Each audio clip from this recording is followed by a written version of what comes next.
still on Ordinance Committee. Today on the agenda, we're talking about, can I ask, are people here for the group home legislation? Is that what everyone's here for? Are you here for? Yeah, we might reverse order. Are you here for the crypto? Okay. So actually, Mrs. Bowling asked me to add that to the agenda. So did you want to take the lead on that? Sure. So we've had obviously quite a few residents who have reached out with concerns about two separate sober living homes that are under the same organization. There's just a men's home and a women's home. And when digging into this, we realized that there is not really there is nothing in our ordinances that covers sober living home. What we've been informed of by the building department is that they don't fall under a group home, and we do have legislation surrounding group homes, but nothing about sober living homes. So I know that lots of residents would probably like to come up and just talk about the concerns that they've been having, but I want to make it clear, while this is obviously like specifically come to light because of these two homes, the intention here is that we have something in our legislation surrounding sober living homes, so they are not just this like unregulated, can pop up wherever, whatever sort of thing. So my intention, my thought about it is going to be to just very simply add "and sober living homes" to the wording of the ordinance that covers it. And I can pull up which ordinance it is. But if anybody would like to come up and kind of give an update about what's been going on or share your experiences, the concerns that you're having. I can also, I was also happy to share just some information that I got, if that would be helpful, just the calls that have been made, if that's. Sure. You want to go first, Susan? Sure. And I think I spoke, no, the young man who's not here, I told him that I wasn't aware of this, and that's not exactly correct. Mrs. Bowling had mentioned it. I just didn't put the two together. So I want to clarify that it was on my radar, just in a different umbrella. I spoke with Chief Sumner, and they are aware of the issue. I believe that there might be a couple different issues going on that block, and that they are putting up additional patrols, and that they are there monitoring. I also spoke with the the fire department, Chief McCabe, and he was one of the, he shared that there were a total of 9 EMS calls since August the 1st, and one was for a suspected overdose. My understanding about that is they tend to try to be pretty accurate about that, because we really want, sounds bad, we want those opioid number counts, so we do keep track of that. Apologies. And he is currently looking in to see how it conforms in terms of the fire code. He wasn't aware of that facility in that location, so he's in contact with the building department to make sure that everything is falling under the correct code. I spoke with Ralph Wolf with the building department. There is a distinction between a sober living and a group home, and we just need to pay attention when we're talking about it. They are two separate things. In terms of sober living, there is no actual treatment, which means there's not medication being prescribed. There is not a medical intervention. So it's more of a peer-led or managerial, and so that's where it would fall under the coding. And the building department is also looking into the zoning and to see how it is. I spoke with the manager of the facility last week and made her aware of all of the concerns that I'd heard in terms of the gunshots and the extra foot traffic. And she expressed frustration that was happening. Not that you need to care about that, but she was saying she was looking to address it immediately.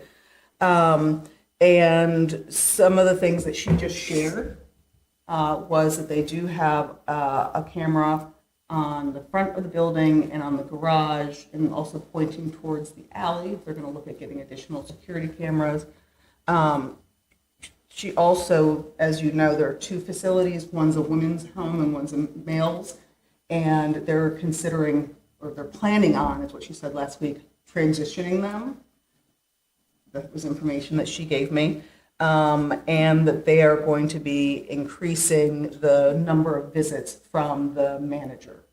So these are the things that they are saying that they are planning on doing. It is up to us to pay attention and see if those happen or don't happen. But I wanted to let you know that that's where that is. And I think that's all of them. There was also something that, Can you come up so we can hear? There's Sorry. also something Sam read to us that night, your email. Mhm. And it said that about the medic runs, the EMS runs. Yes, yes. That there were people there with disabilities. Oh, yes, yes. Okay. Because that also, if you look at their website and you look at our code or our ordinance for group home, they match.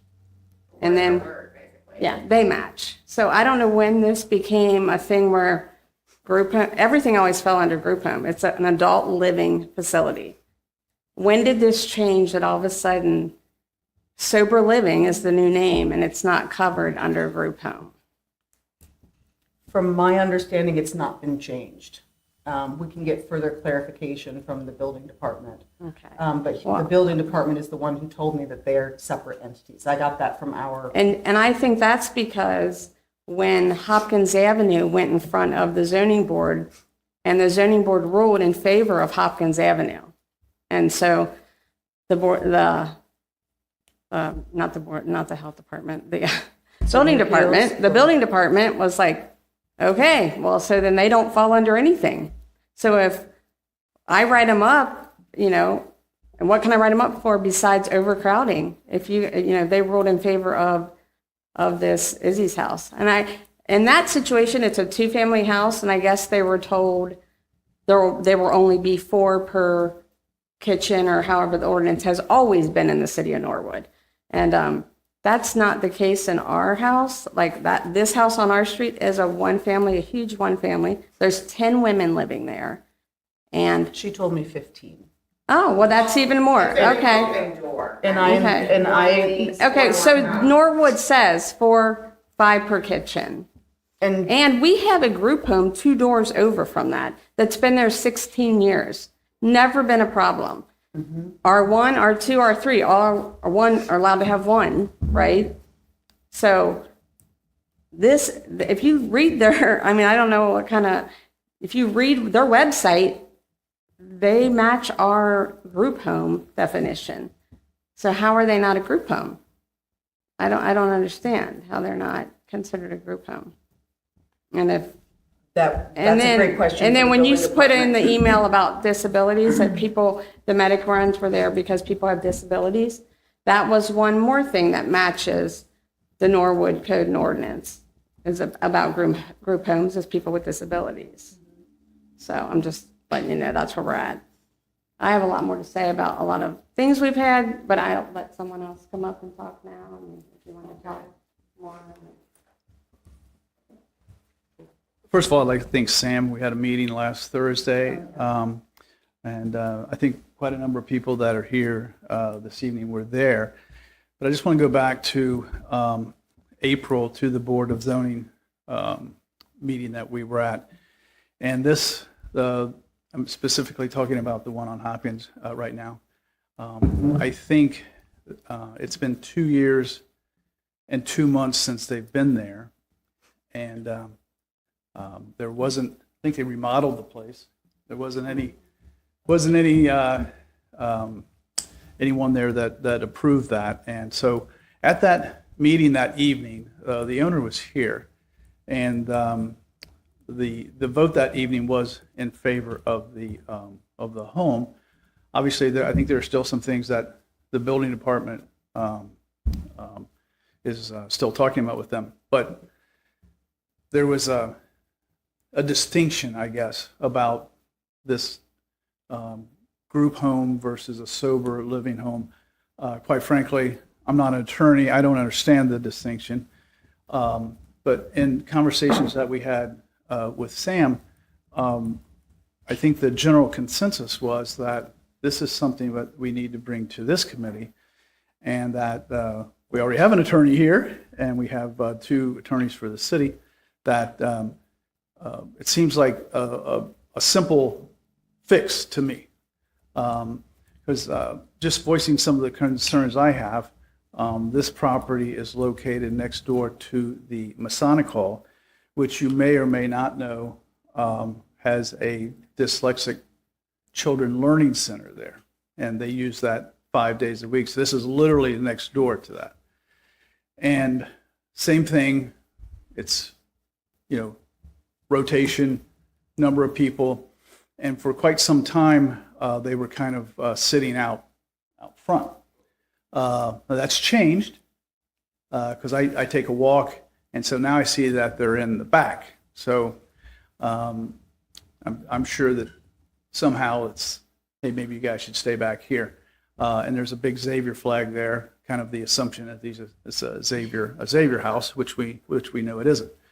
So I thought it was important that we get it to the Law and Ordinance Committee here, that whatever loophole or distinction has to be made, that we include the sober living homes in there. And one of the other things I'd like to mention real quick is I would like to know how many are in each ward, because I'm pretty confident we're over the one in Ward 1. I think there's a group home in Franklin, if I'm not mistaken. And there's one on Mentor. Yeah, so there's quite a number in Ward 1 already. So I just wanted to bring that to your attention. And again, thank you, Sam, for having that meeting and listening and getting this together so quickly. I was a little surprised when I was like, we were talking Thursday and then Monday, so you're pretty quick. So thank you for. Thanks to Alexis. Yeah, well, thank all of you. So that's really all I had to say. I want to hear what other people have to say, but I just wanted to, kind of tell you a little bit of my story and what happened at that Board of Zoning and what's going on. Ken, did they say at the Board of Zoning what they thought the distinction was? Well, I didn't watch, so I don't know.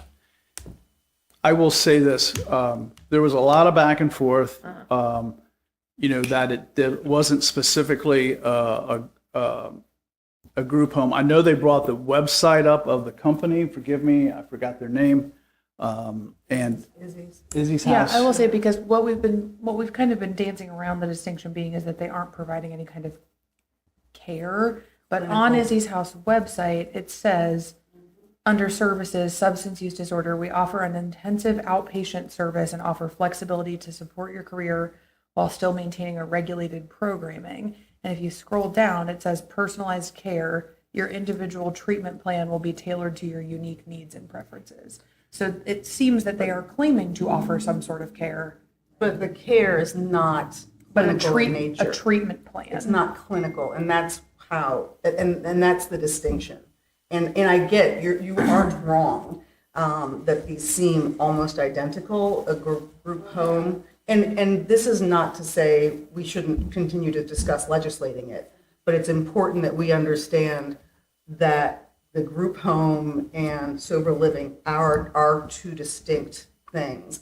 And so if they're not offering a nurse as staff, Well, they are. They are at our house. The one by us, they are. Yeah.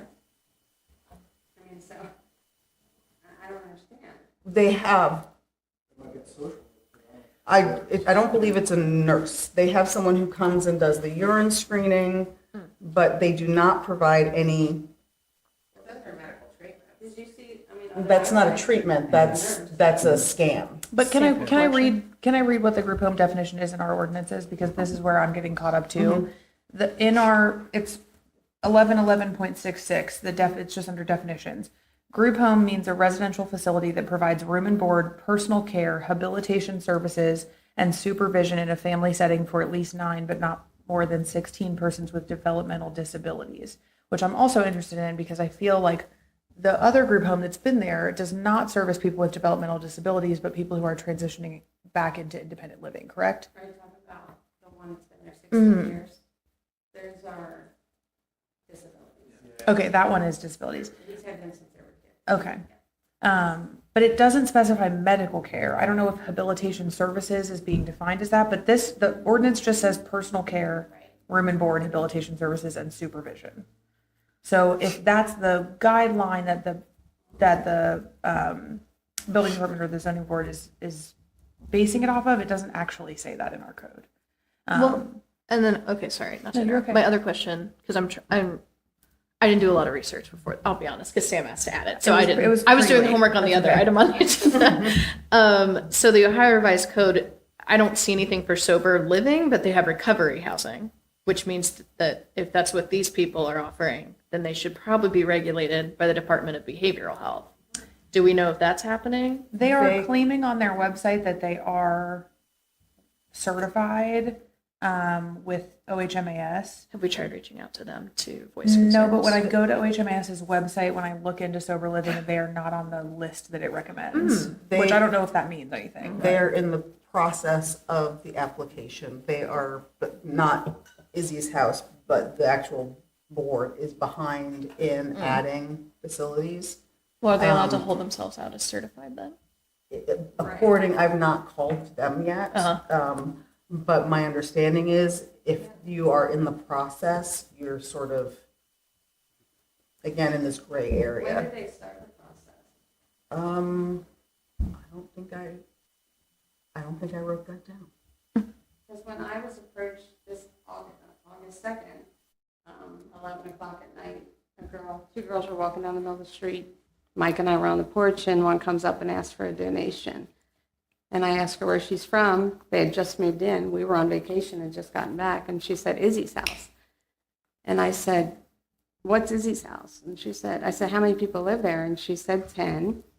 And at that time, I'm under the understanding it's a group home because it's an adult living facility. And I said, are you registered with the city? And she said, absolutely. And I said, well, I think you're lying because you're not allowed to have 10 unrelated people living in that house. And she said, well, we're just looking for donations or anything because all we moved in with was a couch. Now you tell me what sober living is going to move a bunch of women or men into a house with a couch only. No way. This is a flop house is what it is. So you guys, we're all experiencing it. You called them. They said they were going to make changes. Well, I can tell you Friday night, someone was arrested. There were 3 people laying out on the front lawn. Nothing has changed. This is a flop house. Let's call it what it is. And I And I know you don't know that. You don't live there. You don't see it. But we're I don't aggravated. disbelieve you. We're I'm just- aggravated. And I get that, and Yeah. I'm just saying, I spoke with them, and that's what they said. Yeah. Well, isn't it Because funny if that I- they started this in the city of Norwood, just moved these people in? The city of Norwood didn't know this until I called them the morning after that woman came to my house, and they were like, what are you talking about? We'll go check that out. So wouldn't when they you have say- checked with the city before they just opened this up into, Oh, yeah, that would have been better. right? I mean, So So when I'm you just- called the city, did you call the building department? Did you, who did you? I let called the know? building department. Okay. But I spoke So- to the fire department, the building department, just like you have, before you did. So everyone was So- aware of this house. So that's interesting. I even spoke to the chief right out here, The police chief was aware of it. and the fire chief was aware of it. I think my brother, actually, who's a retired fire chief, spoke to him in length about it. So they were aware about it. But you don't move in, a sober living is not going to move in a bunch of women that need help with a couch only. There's a lot of red flags here. And number one, the fact that they didn't even approach the city, come to the building department or whoever, health department. Registers, they have to register Right. as some type of, Because we don't have any legislation Right. surrounding sober living Well, that's what homes, we're looking and to do. and from what I can tell, that's like a fairly common occurrence for places to not have any kind of legislation surrounding them. There is no requirement, there is no registration, so there is not like a log. And really, at the state level, there's no requirement for them to be certified or registered either. So they can choose just to be pop in our registered through the board or through the behavioral health, but they don't have to. So sober living homes can absolutely just be like a for-profit organization that pops up and says we want to do that. It's business, right? For-profit? That was my other concern, is because this is does not fall under a group home, which are regulated to only exist in residential areas. They are registered to a company called KAV Health, and it's registered as a for-profit LLC. My concern is that, does that qualify them as a business, because they are in a residential zone, so they would not be allowed to be there in terms of zoning anyway. And there was another point that I had that I'm going to forget immediately. Beyond that, I just think that we need to have some legislation surrounding them so that we aren't seeing a continuance of places popping up and becoming a nuisance, or being Right. not the best neighbors, or doing a disservice to people who, maybe court mandated to be living in a sober living home, or maybe they'd be there because they need the resources. And there is three, like, I think even the police chief said when we spoke to them that they're popping up. Why are these popping up all over Norwood? I spoke with the heroin drug task force. Am I saying that right? They've been out on our street a few times, and I go out and talk to them, and they say, well, we show up after an overdose to offer services. So they were going to that house. So the fact that there was only one overdose, I think that's wrong, because they, Yeah, that's there at least once a week, and so, sometimes twice. and we're not saying that people there shouldn't be treatment centers, trust me. And I'm sure everyone's family has been affected by people that are, we're not saying that, but this is not what's going on there. A young girl was dropped off last week. Her mom got out. They sat on the lawn for a while. She brought her cat. And I thought, that poor girl probably really needs services. And I wanted to say to that mom, I wouldn't leave her there. But I don't have the right, I don't know legally, I can't say that, but I'm like, looking at this poor girl who is probably the age of my daughter, who really needs help, and that is not the place she's going to get it. We're living it, we're watching it, and it's dangerous. It's dangerous. They're walking down the street, it's like it's me. Yeah. Do you want to come up to the podium? Sorry, I'm if we could, just like one at a time. Thank you. Just so people at home can hear too, because it sounds like murmuring from the back. I just wanted to add, I live on Mentor Avenue.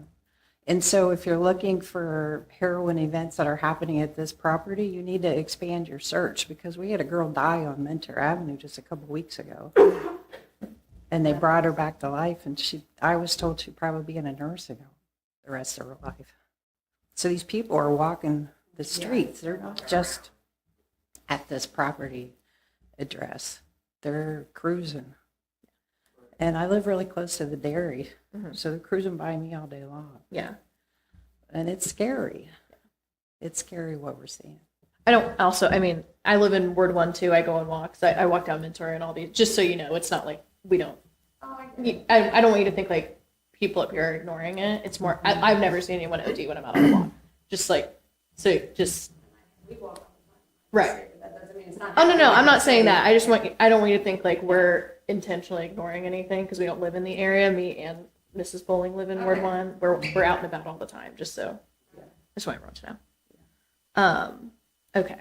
But as far as expanding your information on where, Oh, yeah, where the 'cause- symptoms are yeah, there's showing additional up, on Mentor. it's not all right there at Right. that property. Right. It strikes me that a really multiple pronged approach would be helpful. And I know, one of my thoughts is absolutely, let's look at legislation. We need to talk with the law department about, and the building department about that specificity. I also think that now that the building department and the police department and the fire department are activated and aware that it's, there were multiple arrests the other night, that will be pressure. I would also encourage folks to continue to report things. And I know that that's such a pain, but if you don't report it, we don't know. And I know where I live, we got a lot of college housing and different challenges. So I'm not, not apples for apples, but I know I'll have neighbors who complain about the behavior, but then they don't call the police. So it's like, well, the police don't know where to go if we're not letting them know. So I'm just going to encourage you, because I also reached out to the Board of Health, and they didn't have any complaints. And I know one of the pictures was garbage cans. And I know that's a hard one, because you take a picture, and then 3 days later, by the time they get there, it's been taken care of. But if you can report every concern that you have, that does help us build up data and information and locations, and that is very, very helpful from the administrative end. Can I ask a question? This zoning that they have, this sober living, are there requirements that have to be met through the city? Not through this, I don't see anything through the state, That but they're- through the state, they should be meeting. If they're going to identify as a recovery home, I would think they should be meeting all the, which that's kind of the circular logic we're in, right? They're trying to become a state certified recovery Well, home. they say that they are, and how can they say that they are when they're not? Right. Well, right. Well, that's like them more holding out. We can't control their website, but right, that's more them holding them out as. That's one more red flag. No. I'm not disagreeing with you. We legislate, right? Like that's what we have to focus on. It could be, I'm just guessing, because they have other locations, if their other locations are certified, but Right. not this one. They list them by address, so I don't know. Well, It they just have says- several in Dayton. Where it so- says they're certified is just at the bottom of the website in general, so Right. that would be applying to all. They have 4 in Dayton, 4 in Cincinnati, Right. and 1 in, I think, Sydney, Ohio. So there are a bunch of them. Right.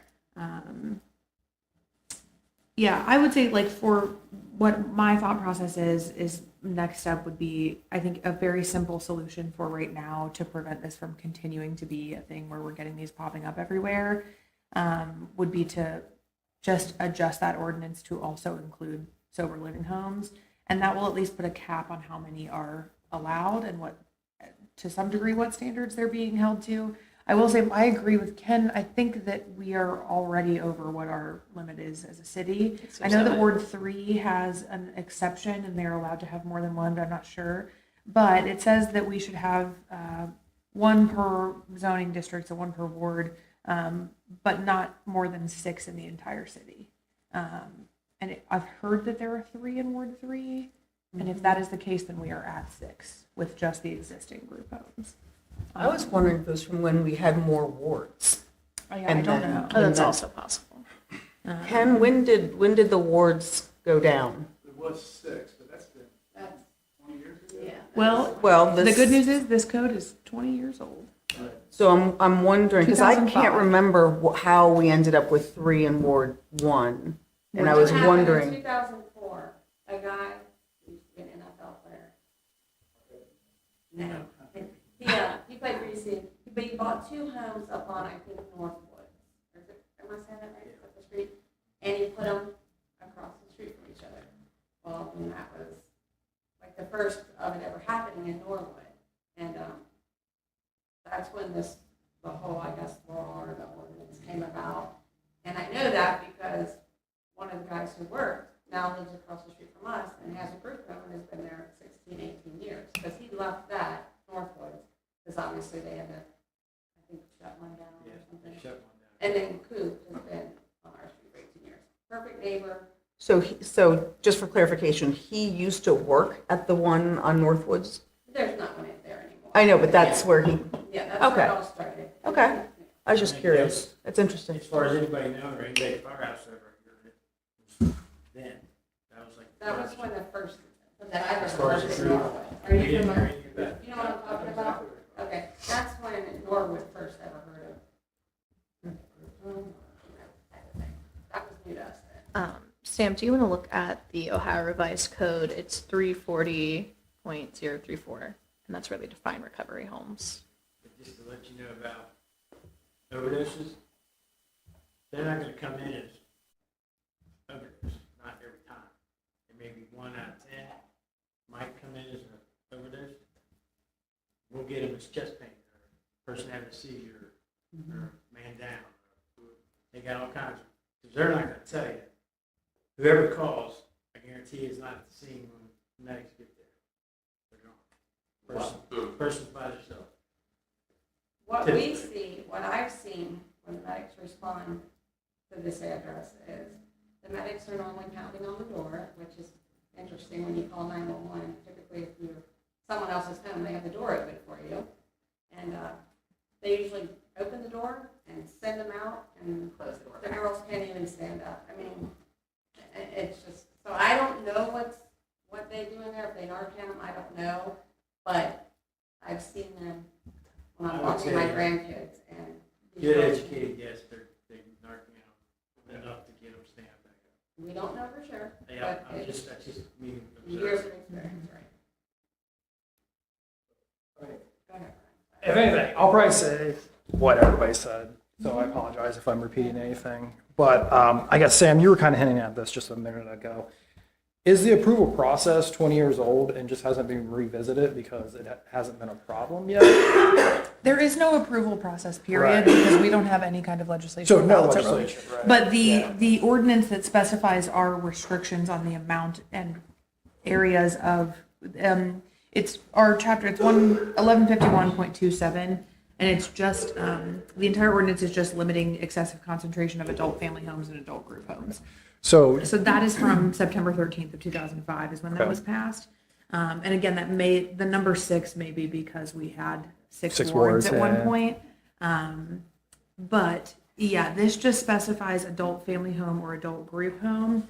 And the definition of those, if you give me one moment. So we talked about the group home, but the adult family home is defined as. now, while you're doing that, sober living, is that a relatively new concept? Is that like a new, not buzzword, but way to say, hey, we're not a group home, we're a sober living home, therefore we fly under the radar of being a group home? No, because the Ohio Revised Code does have It recognizes sober recognizes living? them. They don't Okay. call them sober living, they call them recovery housing. Right, okay. But those are yeah. usually used fairly interchangeably.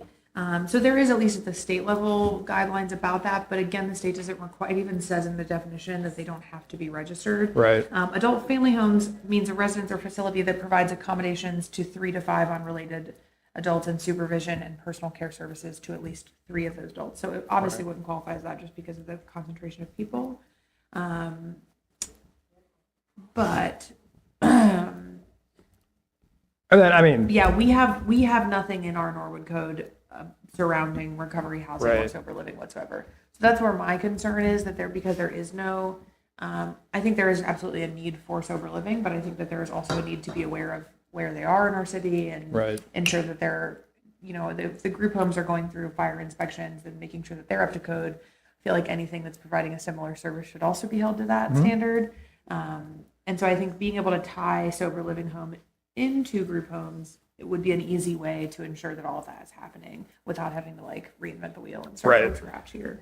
I literally said, I mean, in my note, I had, they must exist. I understand that. Yeah. And so, we're here tonight because you introduced to make a, was it an addendum, right, to the So current? We would We're not arguing. This isn't point No, counterpoint, no, right? no. Are we providing personal anecdotes We're or providing information. not gotcha questions or anything, No, right? there's no So it's gotcha questions because the we. point- Yeah, This, we're not trying to prove Yeah. anything. No, this is Okay. just discussing, you all giving information about what you've been experiencing just Right. helps the law committee understand why it would benefit us to recommend to council as a whole that we. And is there any amend sort of the approval ordinance. tonight based on our words, or is it going to go to in front of them? There is Regardless? no, committees aren't allowed to make any kind of formal actions. Right, okay. So typically what law committee does is we have discussions with folks amongst ourselves, and then we decide, yes, we think we should send this on to committee, or no, we don't. And again, there's no Tonight, you decide that? sort of, but there's no vote, there's no formal judgment. I hear you. Really, if any of us feels it's a good idea, it can go to council, and then if the rest of us think it's a terrible idea, they can vote it down, and it doesn't. In my sense is what would happen next is we would have a conversation with our building department and the law department. Which we did invite to be here tonight, but obviously it was short notice. Yeah, I think, did Keith send an email? I was trying to Or find that. no, maybe it was Ralph. Because I did let them know. Oh, okay. Yeah, so typically what our next steps would be to reach out to any departments impacted by the change of the ordinance, as well as our law department, because they write all of our ordinances. And we would say, hey, we've met with some residents. We know that this is a reoccurring issue in the city. We would like to pitch amending this ordinance to be inclusive of sober living homes as well.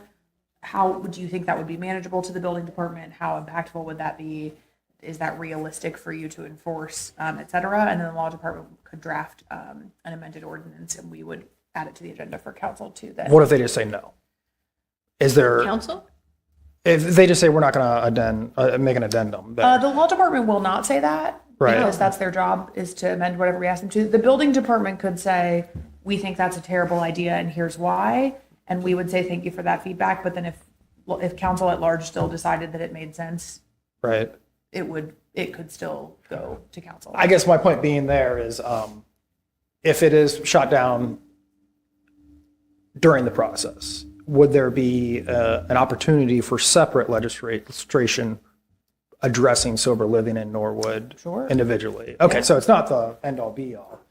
No, you could reintroduce a new piece of legislation surrounding one similar issue 1,000 times if you wanted to. That would be incredibly time consuming, but that is a thing that could happen. Yes, there is no Right. limit to how many times you could try to resolve an issue with legislation. Okay.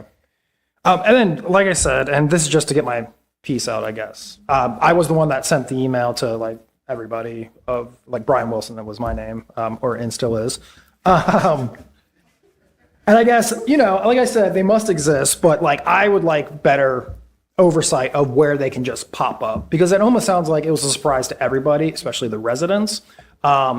And as Tanya kind of insinuated, it's a flop house. And I wouldn't call it a flop house. Sorry, not to correct you. It's a clubhouse, It's somewhere where they just come and go, and they being the residents, obviously. And it's not just the residents, it's acquaintances, I suppose you would say, and not to, it looks like The Walking Dead sometimes with some of these people walking up, and like not in a fun, like zombie attack way. And they stand outside the residence and they're fit, I know it's all subjective there, so I understand. And I'm just speaking of my experience, because I literally, as they know, my house is from here to maybe another room or two over. I'm basically a next door neighbor. There's a little parking lot there if you're familiar with it, but then I'm the next house. So I have a bird's eye view of anytime I go out, half the time there's going to be something going on there. And that might be a little hyperbole, but it happens every day, of just like strange people coming at all hours and riding up. And like last weekend, not this past weekend, the weekend before, this is anecdotal, I know, but one guy in a scooter just sat on their porch with his scooter. It was pitch black out. Can see him because of the lights.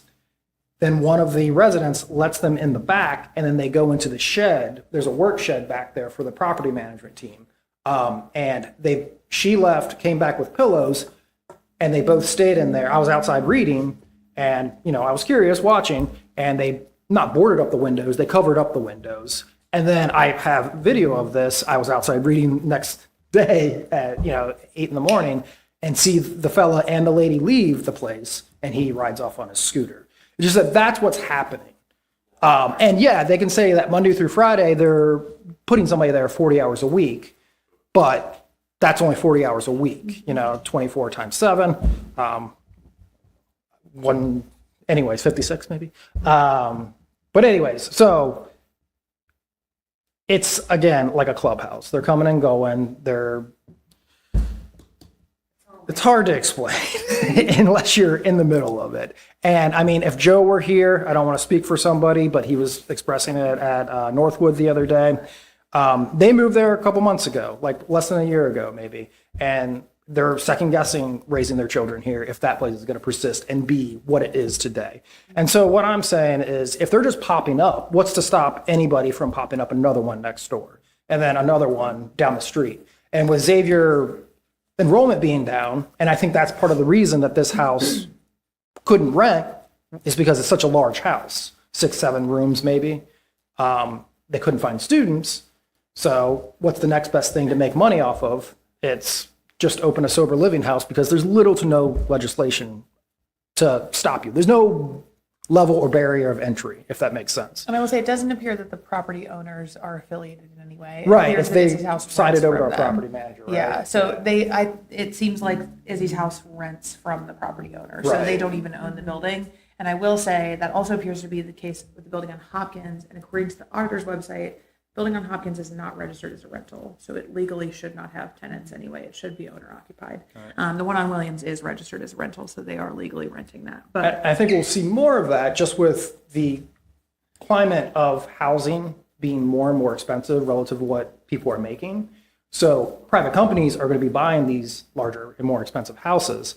And if people can't afford to rent there, they still want to make money. So obviously they're just going to find any means possible. So I think that's just a slippery slope where if we just allow people to pop shit up or stuff up, excuse me, then what's to stop it from happening? Just pop, pop, pop. Like, and if anything, I mean, obviously they're the people that bought the house. I get it. They can do what they want with it, but it's going to price other people out if private companies are owning these houses. That's a whole other issue. That's my time. I'm happy to talk a lot about local home ownership. Sure. So, I mean, because the company, I think, is the owners are in St. Louis. exactly. We need more local folks. I was actually talking to a guy earlier today who owns a duplex and was living in a duplex. And then when he got married, he and his wife moved to a home.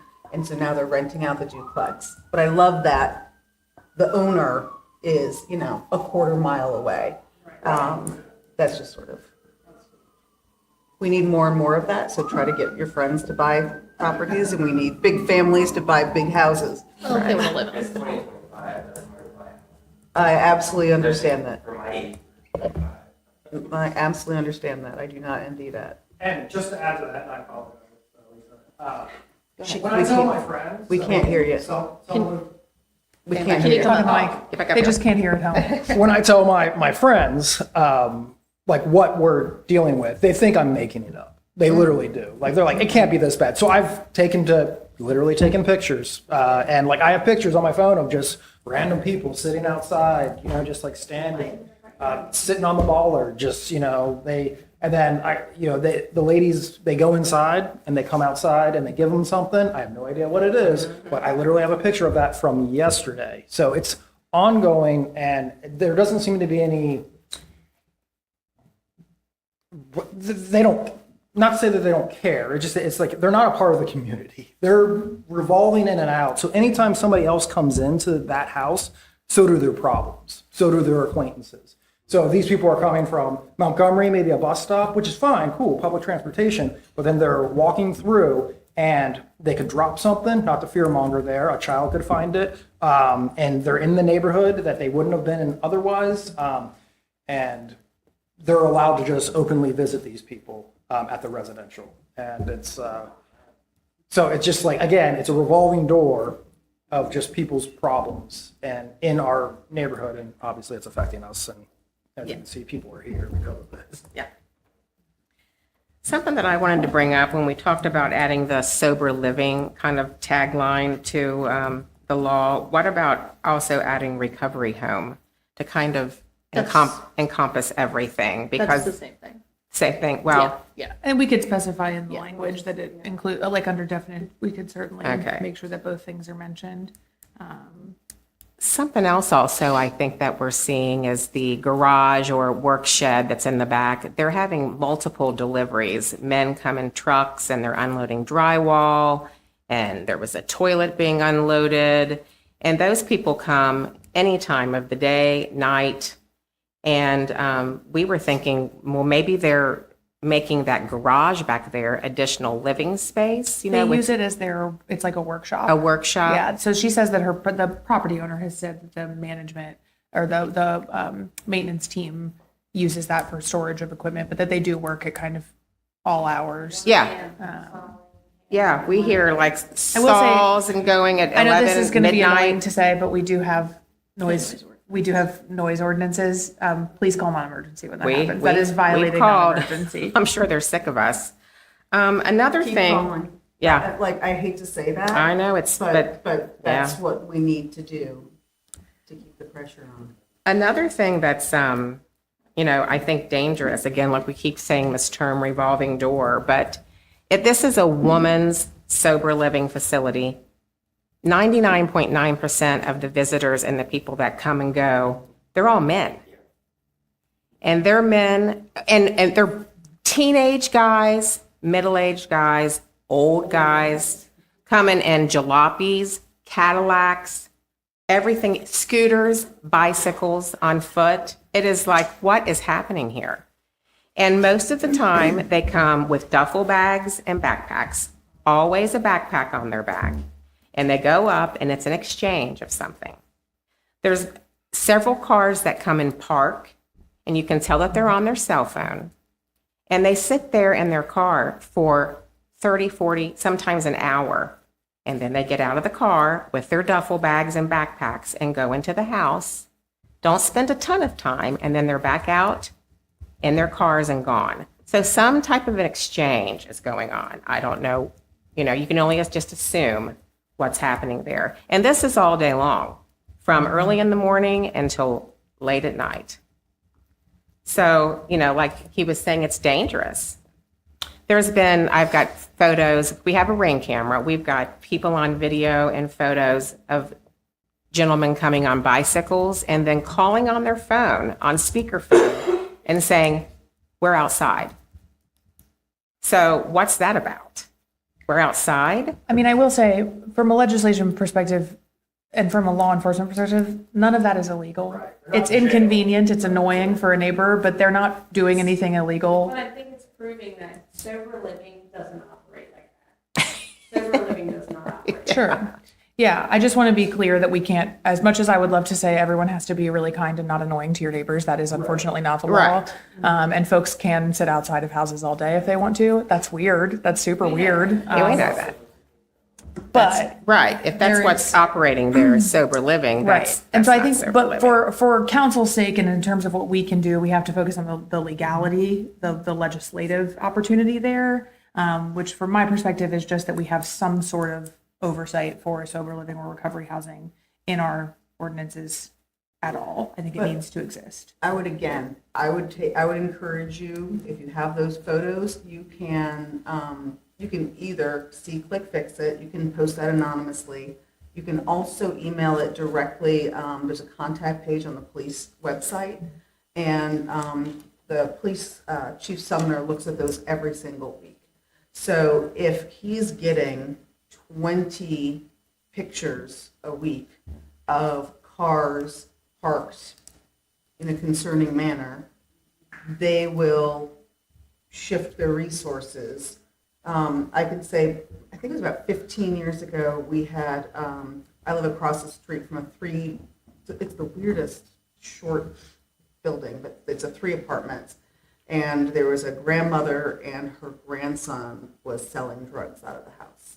And it's what you're talking about. And my kids were little, 15 years ago, and I absolutely appreciate your frustration. And what had to happen was calling and calling and calling. And and we will do this part. Yes, yeah. Well, Just we in have terms a- of what we have the ability to do. This was open to kind of vent you guys. Yeah, absolutely. Absolutely. You totally, I just don't want you to think that we're hearing you and are saying like, okay, well, that doesn't matter. There's just a big limit to what we can actually do in terms of legislating. Just trying to pick pictures. Yeah, Yeah, absolutely. of- And I will say, we talked about this when we met the other day, but the police are data driven. Where they allocate their resources in terms of where their officers are patrolling is totally data driven. So the more proof they have of concerning behavior happening in an area, even if it's not technically legal, even if it's just like maybe indicative of something happening, that will help ensure that there are like more police patrols in that area. Well, they do heavier patrol presence more. in general. They do. Good. Yeah, and that's probably as a result of But, you all they calling, which drive is by, great. they've got their eyes on this house 10 seconds. Well, you've got to sit there a little bit. Sure. If you're going to see something But we illegal. also have undercover officers.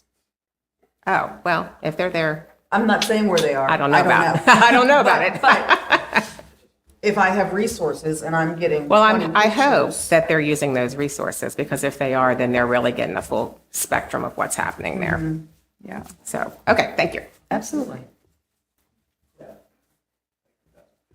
I looked up, the business is registered in Cleveland, so they are an Ohio company that purchased, Izzy's house was melded with this KAV last year, and they are based out of Cleveland. So they are Ohio, but not local by any means.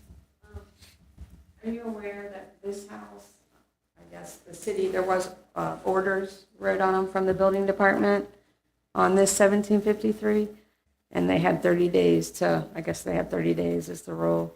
They did respond. They want to appeal, and it will be going to, When did that happen? I'm sorry.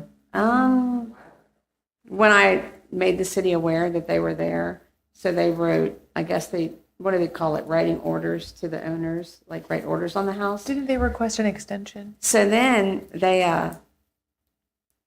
should have been at the meeting last week, but the owners said that they were going to be, they're appealing this. Was it through the, I'm sorry, was this from the Building BZA? department, the building department wrote orders on the house. Okay, and then So- they appealed. These orders, they're appealing, I don't know what they were wrote up for. I don't know exactly what they were wrote up for. Okay. And so I think, and then they said they were going to be out of town in October, so they needed till November.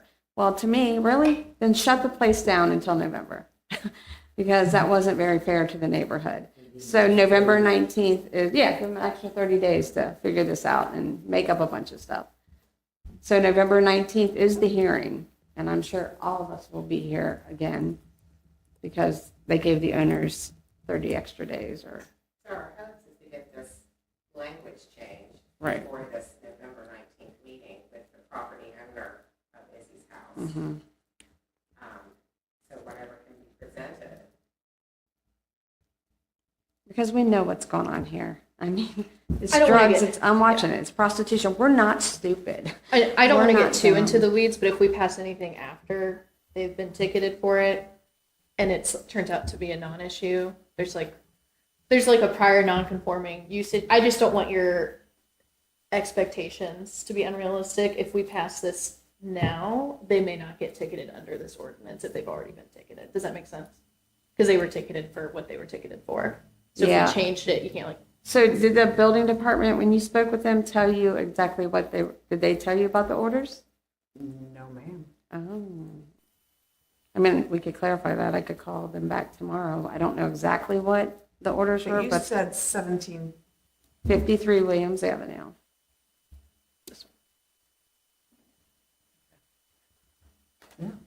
Yeah, November 19th is that hearing. They were given an extension because they were going to be out of town.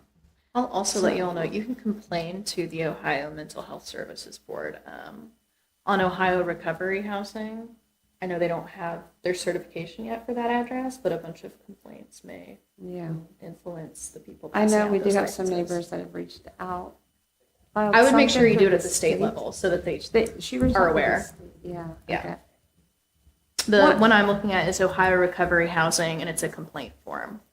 Right. It that's doesn't really what- look like a government site, but when I clicked on the government link, it took me here. Yeah. I think- Hopefully they haven't outsourced everything to private companies Right. in Columbus, but Okay. seems like they have. I mean, I come off probably strong, but I'm aggravated. Oh, no, I it's mean, understandable. I'm yeah. sitting on the porch the other night with my 14-year-old studying for a vocabulary test, and I run in for 30 seconds to get a charger, and he comes running in, Mom, there's two women out there, and the one says to me, hey, baby.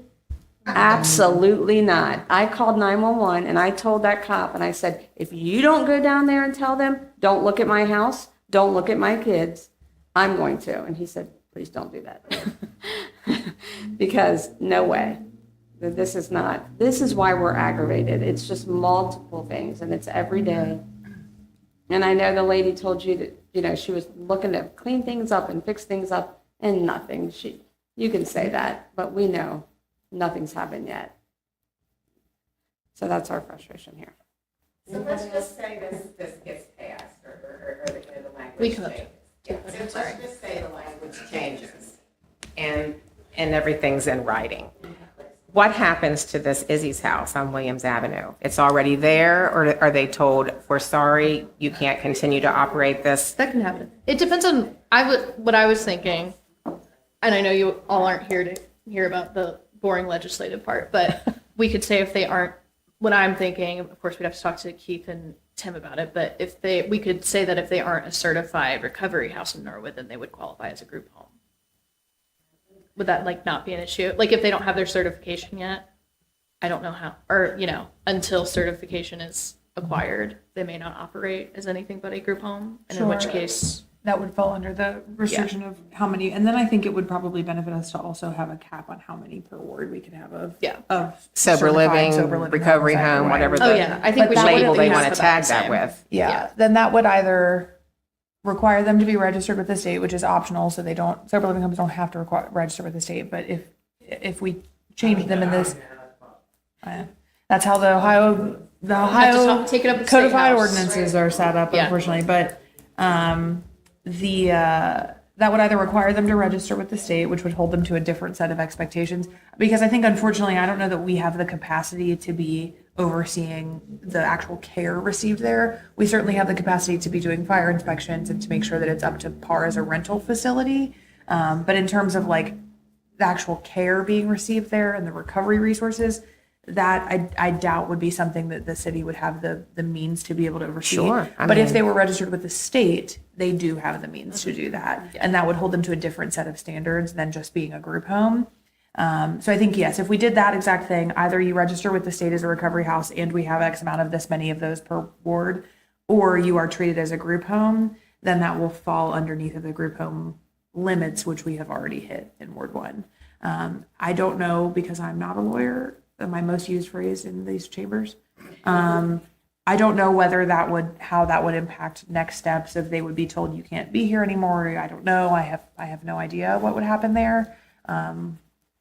That would be a law Well, that's- department or a BZA right. issue or. Go ahead. I'm just hoping that it's like, oh, you're grandfathered in. Now this is the new kind of law here, but moving forward. Because no I don't know more. what the zoning board said, I don't want to say that's not a possibility. And I'm just saying that's my lawyer I- answer. yeah, That's my what I'm lawyer thinking. answer. I'm like, where's the gray area here? Because like I said, there's something called like a prior non-conforming use. It's a whole thing. It's a thing with our Airbnbs right now. It's a lot going on. Zoning is great. I do a lot of it at work.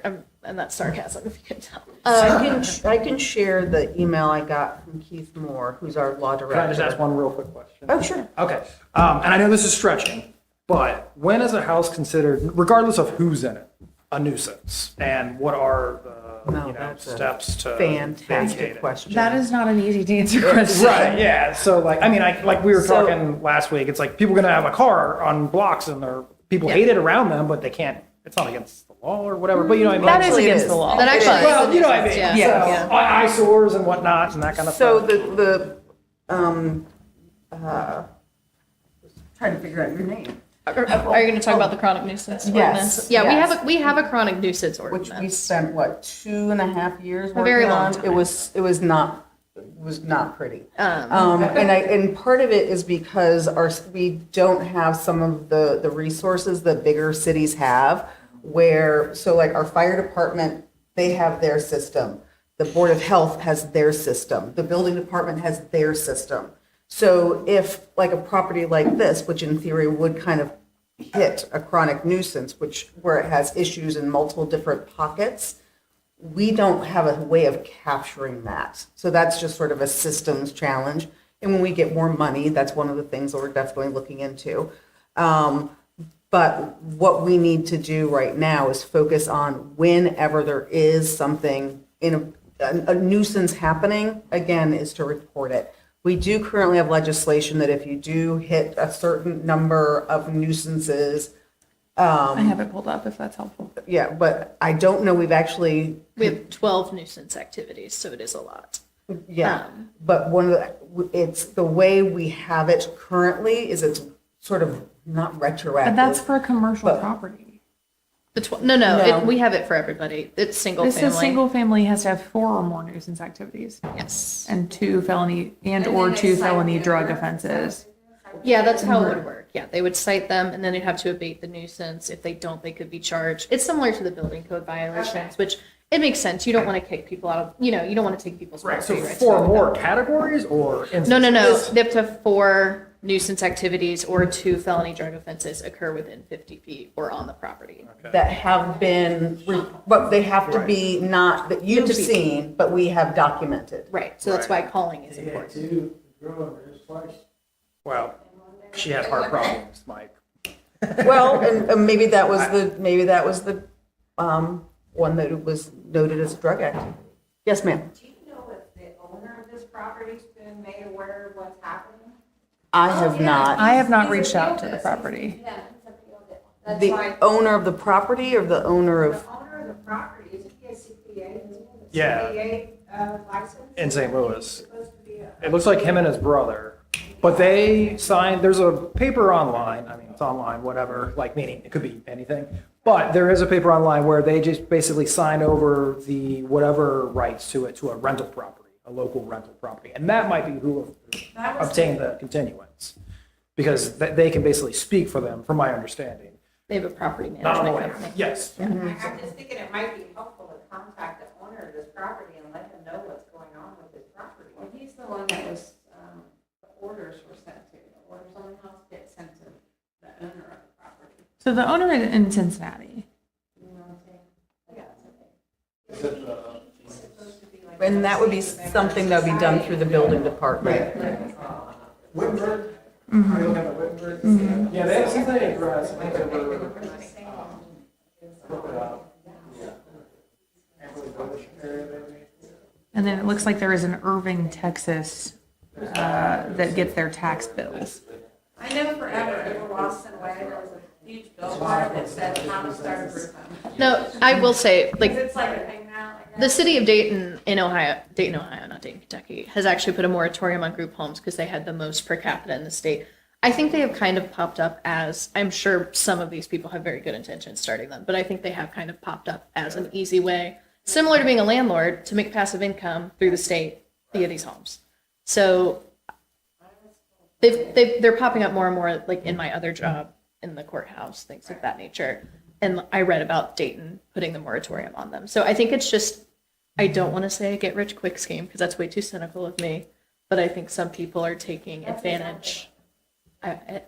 From you, I will not say it myself. There's a Yeah, lot in Bristol. yeah. Every municipality that I'm aware of has been having issues with these. Right. So that's, and it's not that we weren't, And if it was legit, we wouldn't hear anything from them. Like, they Right, would right. know what they need to do to get these people back up and. it would be a non-issue. Yeah. Yeah, Right. yeah. And I'm kind of worried, and I know it sounds whatever, but if they switch it from female to male, I don't know. I don't find that I don't even positive. know. Yeah, I know. I know that sounds whatever, it just, Yeah. House with people with issues. Yeah, yeah. Also, they're next door to another male house that's a lot younger. Right, They're that's seeing it. their children. Yeah. Not children. I mean, they are. I mean, to us, to me, I'm 35-year-old, I mean, they're children to me. And there was parent weekend Yeah. at Xavier. I was gonna say, Xavier's aware of it, the word is out. This is not helping anybody that owns rental property in our area. Because parents are not gonna let their kids come into this area. You know, Well, that's- I spoke to the mom, the parents in that house next door this past weekend for parent weekend. Because of course the kids were like, our parents want to meet you.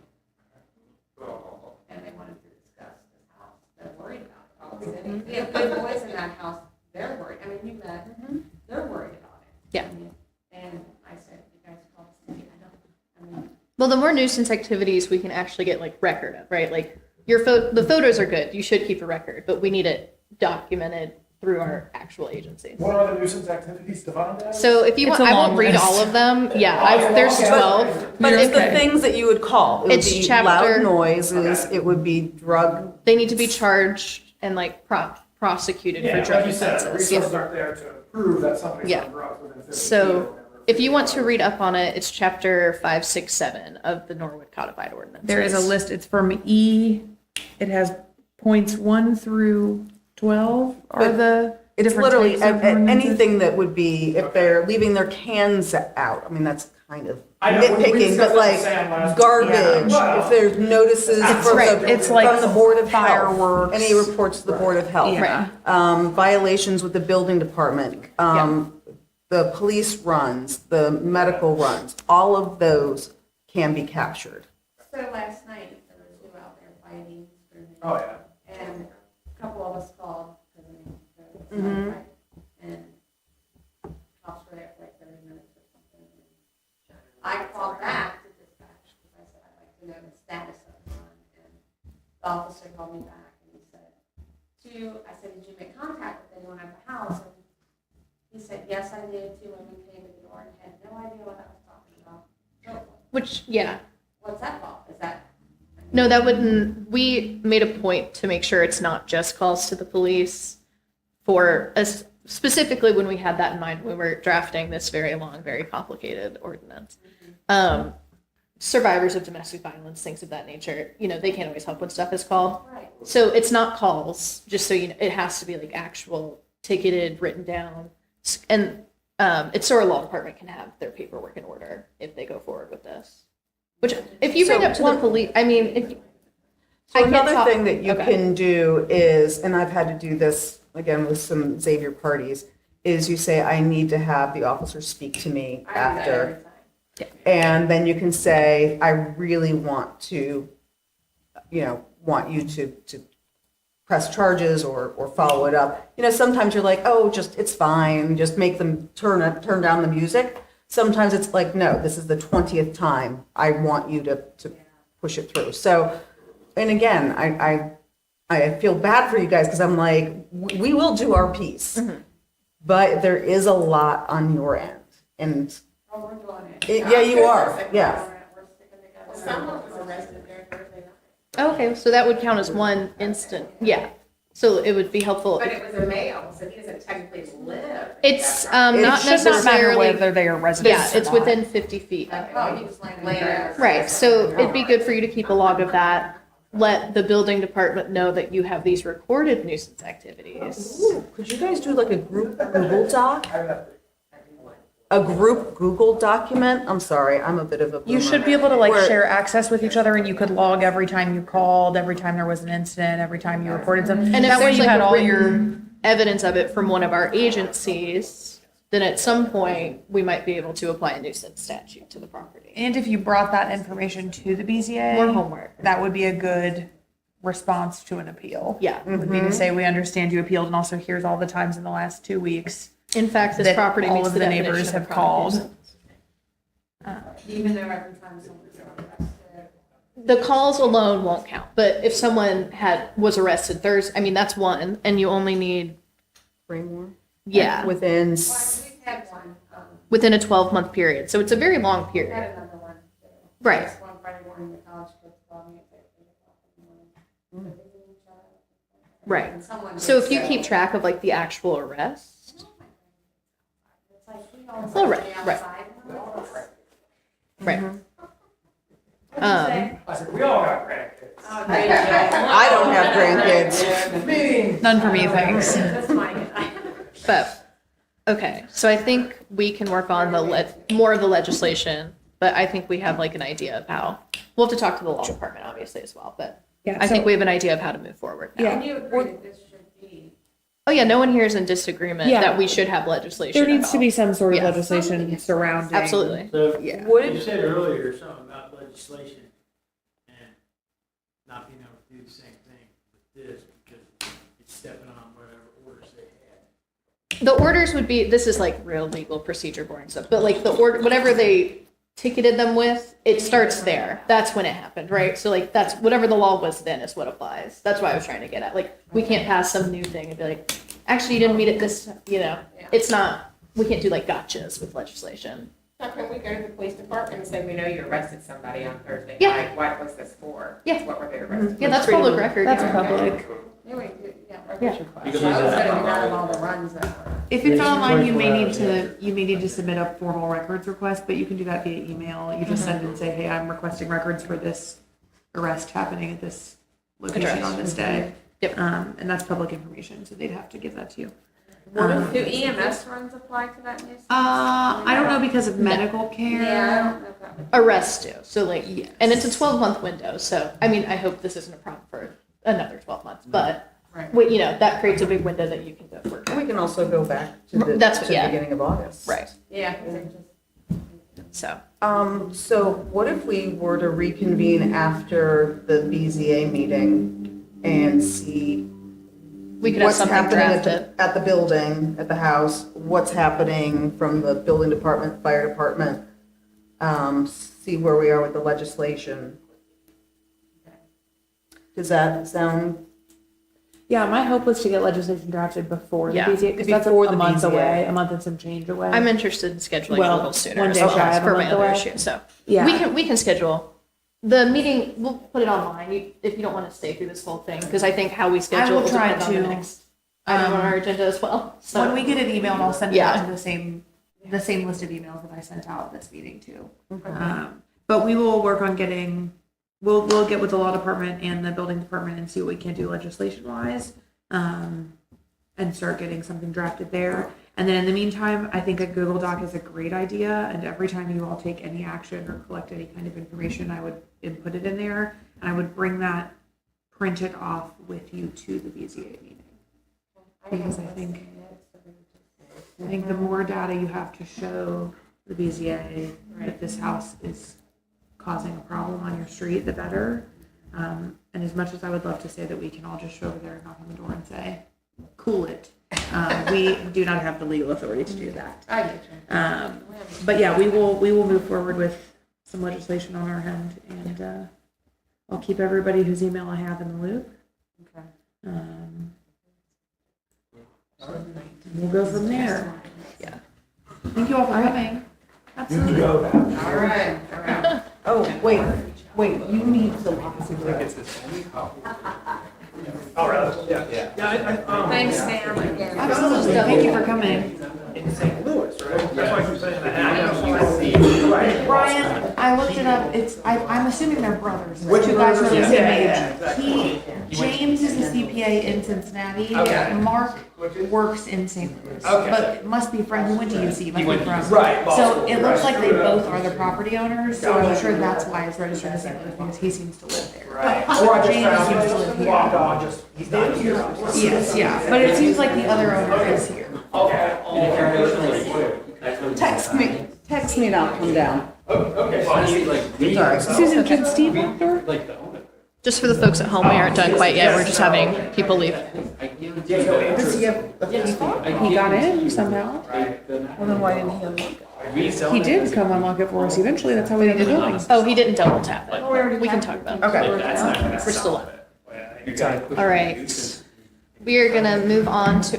You list out what all just reshared now to the lawyer? The lawyer doesn't want to deal with that. Hands. The owner lawyer. Yeah, he doesn't want to deal with that.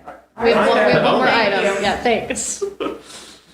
Okay, everyone, and then our sorry to keep you. So thank you for sitting through this. Yeah. It's interesting. And I live in the community. I don't want that. Yeah, there you go. Okay, so our second item on the agenda was our continuing discussion of regulation of crypto ATMs. And then we have Joseph here who is willing to talk about his experience with them. But I did want to let you know ahead of time. I attempted to have all three readings at our last council meeting. We have to suspend the rules to do that. And if we suspend the rules, we had one member absent. One person voted no. So it was not immediately effective as of our last council meeting, which is what I was hoping. But I'm hoping this next one we will have the votes. When is that scheduled for? Our next meeting is the 28th. Yeah, so actually just next Tuesday. Next Tuesday. Yeah. Yeah, and if you want to come chat there, you are more than welcome. Would you rather go into your whole story there, or would you like to share it tonight? I know it's been a long evening. Whatever you prefer. Whatever is helpful for you guys. Do you want to just like give a quick synopsis, if you don't I can mind? I think absolutely. it helps when people have a face and a story of what happened locally. Yeah. To see why this is a pressing issue. I think similar to the group home where they were just asking why wasn't it regulated previously, and it's, well, an issue has to present first for us to even become aware. So hopefully this might be the issue that makes other people interested and aware. Absolutely. Little bit about me. I actually worked for U.S. Bank for a while, so like I'm very aware that scams and that happen. So not new to that. And what happened to myself and my family was my wife received a phone call when she was picking up our kids from Norwood school. And the gentleman on the other line presented a name of a sheriff here in Hamilton County, said that he was with the sheriff office. She spoke to multiple people that were supposedly identified as Hamilton County Sheriff. They instructed her that supposedly she had signed a form back in June to state that she was supposed to be in court for some type of a witness of a like sexual encounter that happened with a minor, which we are foster care parents. So like we see all kinds, and so like we're like we don't know what all happened. She also 8 months pregnant at the time as well, dealing with this. We have now 6 kids. Thank you. And so she had got this, is terrified. They said that she didn't show up. She was supposed to be there.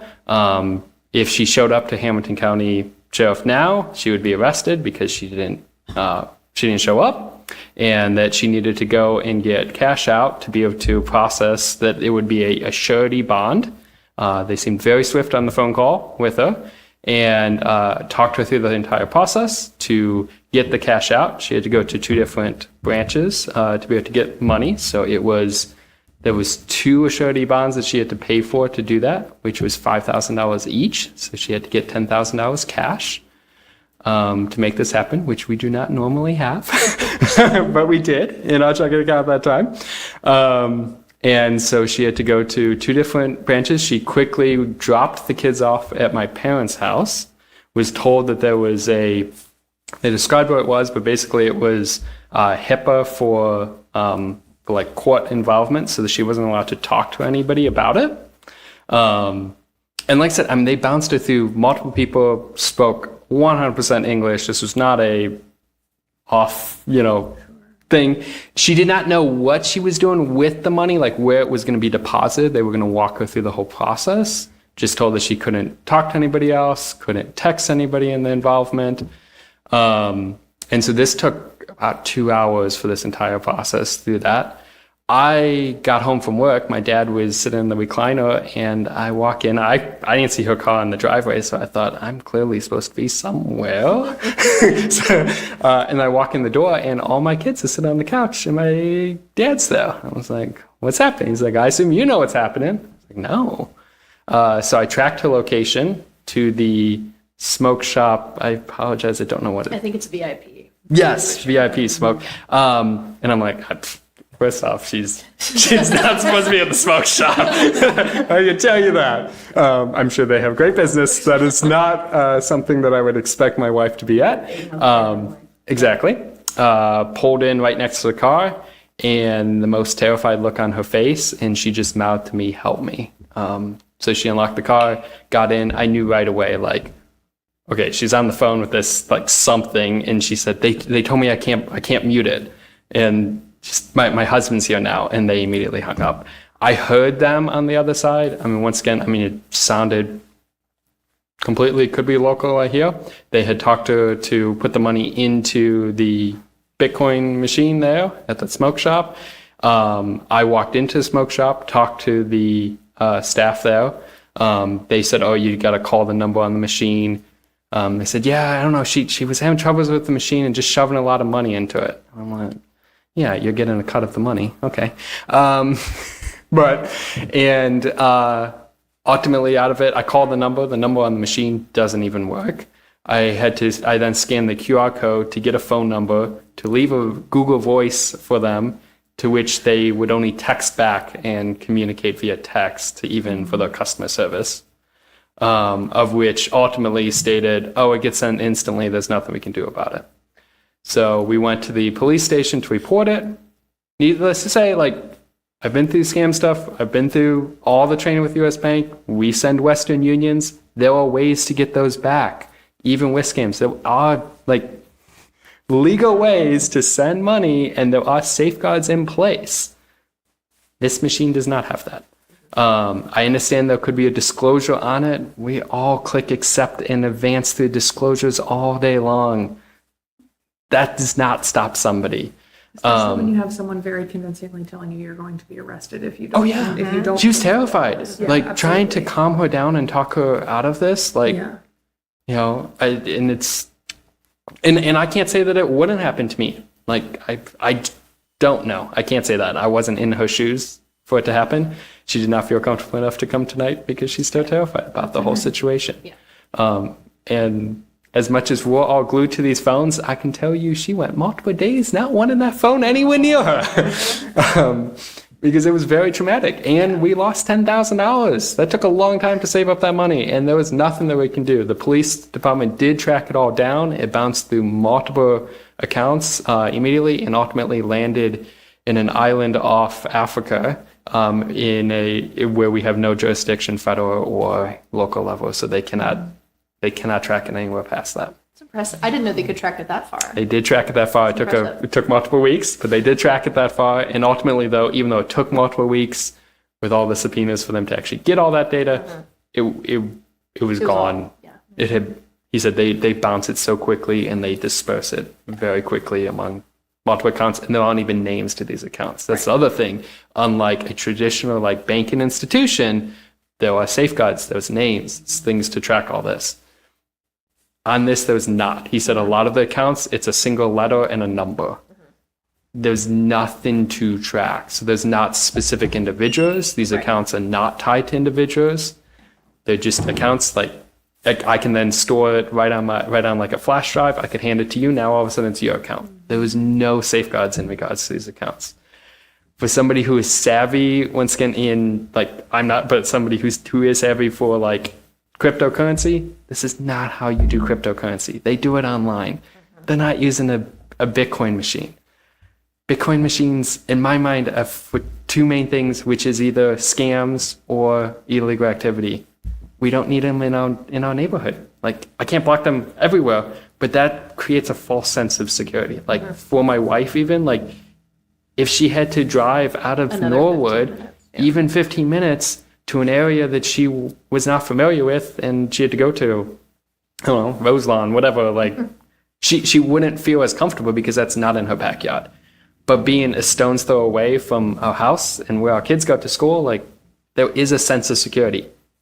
Maybe not in the smoke shop, but like this. But there's also one at Walgreens. Yeah, I mean, if I were a they're person not. who was being targeted by this and I was Yeah. in a Walgreens, I'd think, okay, Correct. Walgreens is a national company. Of course, they wouldn't have anything scamming here. And And, the one like, at the- Walgreens is also it is a traditional ATM that also I've looked at partners that. with a lot of banks. When I banked at KeyBank, I was also a personal banker in a previous life. Yeah. That was you bank at KeyBank and you want a fee-free ATM, you can go to an all-point ATM. And so there are many financial institutions that partner with these ATMs, which give them a sense of, False security. yes, they absolutely. And since we've last met, I have looked, and I think your story hopefully will, because frankly, Mrs. Hoover's gone, so I'll just start with what I looked up.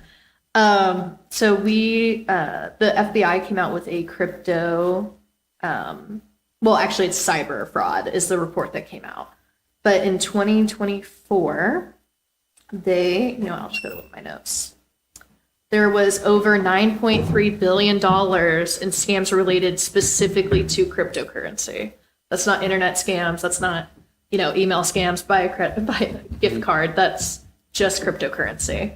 And a lot of government agencies are specifically tying it to the ATMs because obviously the scam works on smart people, people of all ages. I was looking through this report, and a significant chunk, because they do divide some of these by age. Also, I can send this link to anyone who likes it, but it's a very long FBI report. But in fact, like 30 to 50 was a larger group than I thought it would be. I mean, the greatest group is still 60 plus, but it can happen to anybody. My loved one who was scammed she's not 30 yet, so she's in her 20s. And just same thing, got very emotional very fast, got very scared very fast. They kept her on the phone all day. And even just the big numbers of this report, like Yeah. losses have gone up 33% in 1 year. Yep. There are 256,000 plus complaints that actually lost money. And the average loss, this may make you feel a little better, $19,372 is the average. I mean, I just don't, And they're swift. Like every time they called, it was a no name. Yeah. But then they text her, this was the United States courts, like a document that lists out how you can submit payment Bitcoin then is These listed. people are Like professionals. from a 513 area code, this was texted, not some random number that like would it like you'd be like, okay, like this would make sense that this would be coming from a 513 number. I'm like, and we still in the cell phone age have area code 815 because that's where we're back up from Chicago. So like we've in the digital age, we're like, why do we need to change, right? Like everybody knows this number. And so like to get a text from a local, like, so they know that we live here in Cincinnati doing this because they look up and they find the Bitcoin machine that is closest for her to do. Like, it's a lot that they all play into that, and the things make sense. And I don't see how the benefit to our community. That's when my question is like, in my mind, I believe the research that they're being used for either illegal activity or scams. So I don't see how, like, unlike other ATMs, that could be like even ones that have huge fees. Okay, like they're helping somebody get cash and be able to go to buy their groceries. Also interesting, People aren't using this for that. Ohio is number 7 in top states for complaints. So we are reporting.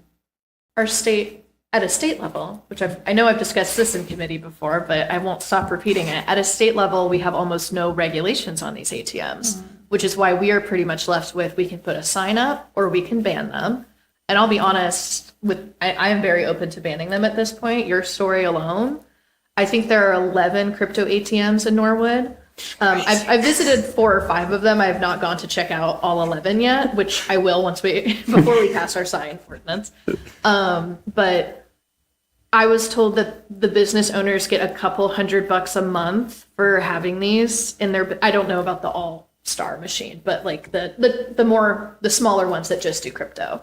So, I mean, your loss alone was basically all these businesses made in a year combined from these machines. And with the stigma, like I'm not, if it was up to, my wife is okay with this being shared and she's okay with that. But also like if it was on her to actually come forward, she wouldn't. Right. She wouldn't. Most people are willing, and the data is there. Like most scams, that's how also they foster for more because people don't want to share. They feel embarrassed. They feel horrible about it. And they shouldn't. There's no, So, like- if somebody catches anybody in the right time, in the right state of mind, with enough convincing backing up, right area code, apparently legal documents, absolutely anyone Can be scammed. when manipulated in the right way, Yes. could absolutely, the same thing could happen to them. I did just look it up. Not all of their ATMs sell crypto, so it would not probably be a massive difference to swap it out for one that does not have. It would not mean that they could no longer have an all-point ATM there present. And that's the other thing. I mean, I don't want to inconvenience our small business owners, obviously, but they can rent that same space to some other type of device that they can get rent from. And if I were a small business owner, and this is easy for me to say because I'm not a small business owner, Yeah. but if I were and I knew that even one person had been so severely impacted by something that I was hosting, I would not be interested in having that present in my business anymore. And I mean, I would, at the very small, I would be shocked if not at least one person is being scammed on each machine once a year. I think that is a very, like, and so I'm like, Well, and the people who are being scammed then are people in our community. So I'm kind of like, I mean, this is also I don't wanna hurt anecdotal, the but I small heard business. from someone in our treasurer's office that the Ameristop Bitcoin ATM, their employees are very frequently yelled at because people who put their cash in there think the Ameristop has stolen their money. And, Right. And they have to explain, like, no, your money has disappeared into an offshore account somewhere, which, Yeah. So, I mean, even people don't know that those machines aren't even owned by those businesses. Correct. Like, that's the level of confusion. Yep. Not even, well-deserved confusion we were dealing with, because I didn't really think about these machines much until I had someone I loved affected. I didn't either. I wish I hadn't, but here I am now. And yeah, I mean, that's what, like, I didn't yell at the people in the smoke shop because I knew, but like, that's Right. more of like, I I would love to hear understand. from the employees of all. But I definitely, I mean, I expressed what had just happened and they know. Yeah. So like, I didn't hide it from them. They knew what just happened. I also should point out, just from a data perspective, obviously we're 7th for most complaints, but in terms of actual financial loss, We are number 15. And that you could say, okay, California is number 1. That's because California is very wealthy. Ohio is number 41 for gross median income. So we are almost at the very bottom of the list in terms of how much money people actually have. And towards the And top. we are almost at the top of the list of it in terms of how much money people are losing because of these. So we are being, disproportionately impacted by this. Yeah. And I will point out, I brought up the state. Minneapolis and Vermont, and I believe Massachusetts is also looking into it, but some simple solutions our state legislators could do, if anyone would like to give them a call, and see if they're interested in helping their constituents this way. They can, so some of the common sense solutions would be daily caps, like Minnesota. I did a city, not a state. Minnesota's cap is $1,000 a day. I believe Vermont's is $2,000 a day, which that's still money that could be lost, but that would have cut your loss down 20% possibly. And that's why I say once again, like Western Union limits at the Right. time when I worked for the bank was less Yeah. than this. We Like know I what don't could know stop why. this at a state level, But it's we have very chosen not high. to. I don't want to accuse anyone of where they get dollars from. I think Peter Thiel has a lot of cryptocurrency money, and And I crypto don't know. Google crypto him. is not the And Peter Thiel is issue not buying his cryptocurrency at the Bitcoin an machine. ATM. no, he's not. He's certainly given someone who was in our state. And that is, I think, money. the biggest pivotal point of this argument too, is that removing these kiosks is not preventing someone from purchasing Bitcoin No. or any kind of cryptocurrency. And I don't know a single person who is seriously invested in cryptocurrency that has ever used an ATM to purchase it. And I said this at our last 2 council meetings where this has been brought up. No sophisticated purchaser of Bitcoin or any cryptocurrency will be stopped from purchasing it if we get rid of these ATMs or if we put a sign up warning people with our local police number and, explaining that government agencies, as of now, do not take cryptocurrency. And it's easy to look in hindsight and say that a local police logo with our number might have helped, but It might have. It might I don't have. know. If it would have, if it stops someone and they think for maybe 10 seconds, wait a second, and they get a big picture look. I know that, I don't have it right up, but I remember when I was on the website, I believe the limit was 20,000 that they allow per day. which that does I'm nothing. just like- That's a lot of money to lose. It's a lot of money. Yeah. Like, So state stepping in has helped. And the state could force these companies to refund the money that people are scammed out of.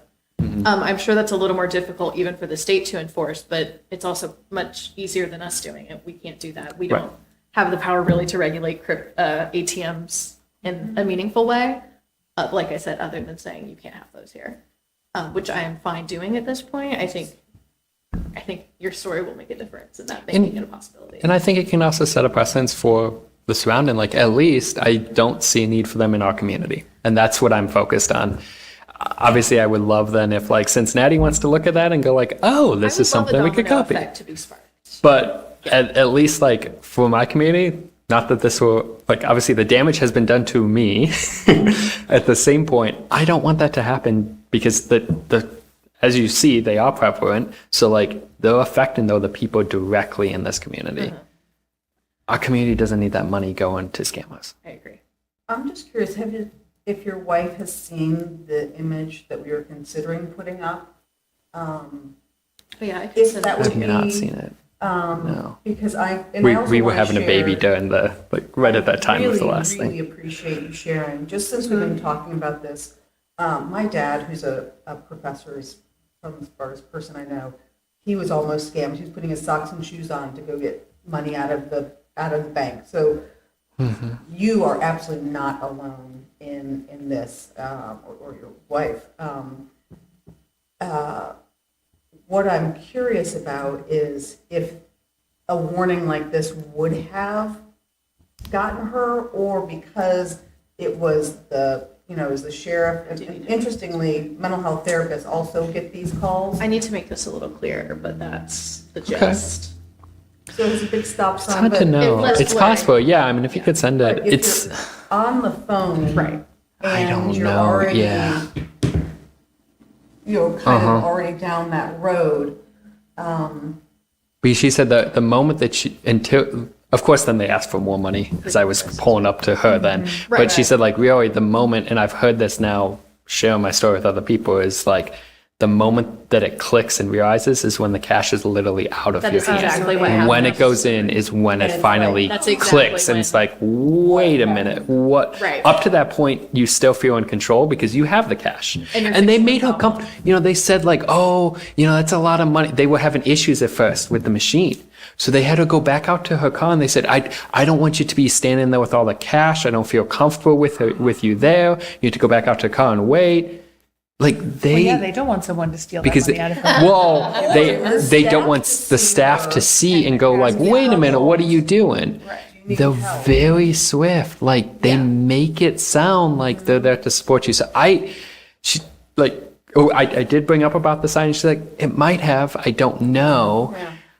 I'm hesitant. Like when you see that, like just a form that says, U.S. courts or whatever, like can do it in a 513 area code, and they're being kind on the phone, right? Like That there is too I much don't- weight on that end. I don't know if the that it- sign would do it. I really don't. I would be hesitant. I'm fine. I think it's great to proceed, like to push. Since we have it already, I'll be on, I mean, not to get too into the weeds on strategy, since we already have it on the agenda, I think passing it in the meantime is a good idea. Putting it up. As and at then- least a stop holder Yeah. for now. I do think that the one difference that this sign is providing that the warnings that exist on the machine do not provide is that there is a local phone number and the Norwood. And the Norwood police logo. I do like the I think logo. that makes the main difference. That might give someone pause to say, okay, wait, if this says Norwood right here and it says that this will not be happening to me, then like, how is this happening to Right. me? And I'd question hopefully. like, will they stay posted on them? Will That's a they, good like question, too. who's gonna like? Right. They seem to be on top of things. They had, my relative they had them fill out a like PDF for some court because they were like, there's identity fraud for you in Texas. And they sent a Texas court document. And yeah, like they get into the weeds. Yeah, They get and that's real- where she supposedly then after doing these surety bonds, so therefore in her mind she can still get this money back, 'Cause right? yeah, She's 'cause they're put in saying it's a bond. she's submitting the surety Yeah. bond, and then she's supposed to go down. Then she was supposed to go down in person to the Hamilton County Sheriff Office for her to actually sign her name, so then they can do an analysis to compare her signature to this form that was supposedly signed in June. Like, I mean, it's a complex stories. Right. Like and, I mean, this that should like make it clear to anyone who's listening to our meeting that has run very long. I mean, they're not afraid of police enforcement Oh, at no, all. They're not at all. sending victims. Oh, and these names are all legitimate sheriffs. Yeah, like they're I sending can their pull up victims. then on Google and be like, Yeah. okay, that is a Hamilton County sheriff, and here's his picture. Yeah, go talk to law Like- enforcement after I steal this money from you. They can't That's do anything. very bold. Yeah. The state of Ohio has not given them any tools to do anything about it. So sure, go talk to them. You know? Because that's what like I gave all the information to Norwood Police, and they did investigate it.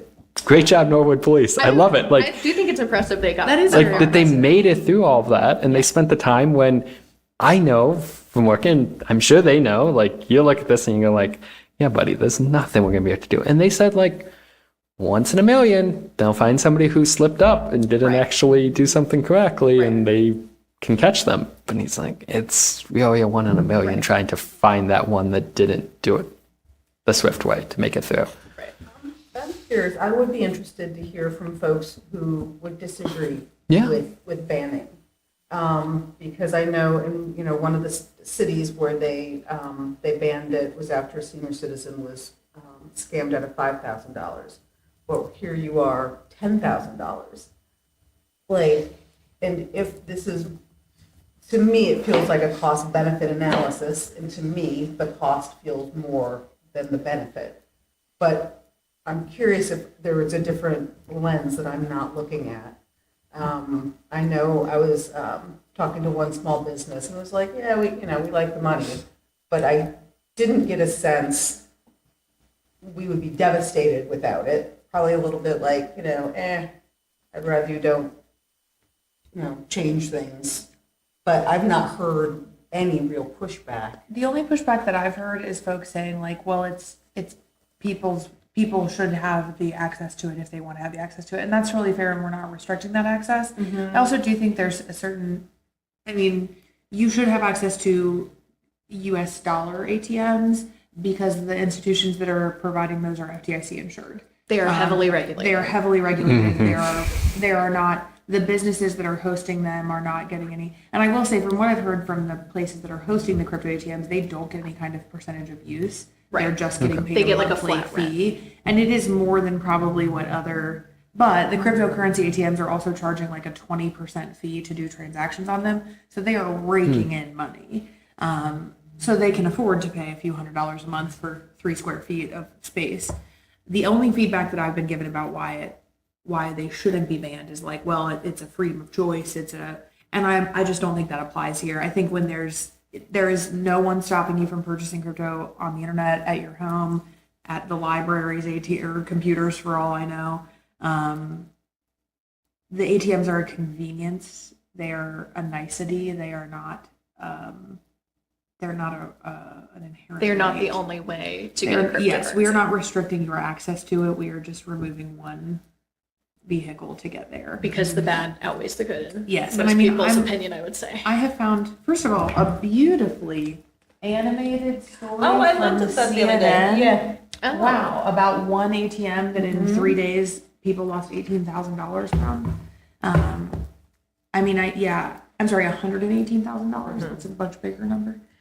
I just don't, at this point, like, why would we be in the business of Defend. being here to represent the rights of cryptocurrency companies? I agree. And I think we do have a responsibility to protect our residents, and these are not providing any real benefit to folks who are deeply invested in cryptocurrency. I think we go forward with the sign, but I would be very interested in pursuing just banning them completely. It doesn't, especially because there is no state protection. Yeah. Which that's kind of where I wanted to start initially, but we had the smallest amount of pushback and no one to come forward and speak about. I've been speaking, but it's my relative who would rather not speak about it publicly because there is such a stigma. But I sent both of you and Mr. Girton, I can send it to you as well, Joseph. Stillwater, Minnesota, even with all their state regulations, still chose to ban the ATMs this year. A city of 19,000, a la Norwood. I don't know if they're only 3 square miles as well, but I mean, I think it just goes to show that small cities have had enough, as well as some of these state legislators. But they, I sent you the language. Sorry. Well, I think have 100 probably tabs. why you're seeing it more in the small one is that's where then people want to talk and you hear the story. Right. That's Right? all. Yeah. If it's a big city, like you're more anonymous. I mean, You're not- Spokane has them banned. And yeah, in their city, it's like 240,000, I Yeah. think. Yeah. You're not hearing the story versus in a smaller community. Yeah. You also see more when somebody takes a loss and like it's a more impactful thing in that community. So I think that's probably why you're seeing that stuff though. Right. Even though the big cities are probably seeing more in larger volume, I mean, I would love It's to not see being shared. the city of Cincinnati pass a ban as well. I agree. But yeah, they had some language in here I did like, which it was just essentially, these ATMs do not outweigh the public welfare that they're affecting. And I think it's as simple as that. We are not getting benefits from these machines that outweigh people losing years and years of savings in 2 hours time. it was.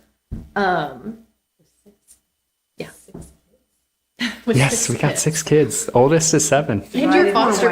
I can only imagine how 8 months pregnant. good I Lord. know. Well, and that's the thing. Like she even asked them. So like we have a current foster care placement, cute little 9-month-old, and had him since 4 days old. He's so adorable. And she asked the people on the call. She said like, well, how does this affect me? Like right now we have a foster care placement. Like does that jeopardize like him being with us right now? And They said yes. he said, I'm actually not sure about that. Oh, Oh, yeah, Wow. no, they even gave a lawyer answer, huh? no. I don't know off the top of my head. I mean, and as a parent, then it's fear. Yep. It's all fear. And Oh, yeah. you're not even your, I can go therapy for a minute here. Your executive functioning is offline. Yeah. You're just fear-based. Absolutely. And yeah, I don't know that a sign would have made a difference for me. And they were trying to convince her that she shouldn't drop the kids off somewhere. And she's like, I cannot be going to the bank and that with 5 kids. Like, I have to drop them off.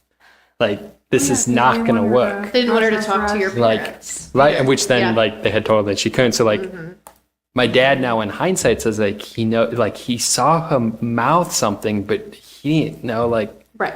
Yeah. she was on the phone, and like we have phone calls all the time with JFS and everything else as being foster parents, like, you know, and there's stuff that like we can't, just as much as right now, you know, like I can't share specifics on what the case is that we have at our home, right? Like, so it's just stuff that we can't show out of the privacy of the kiddos, right? So, yeah, so that's why it's. Thank you for sharing.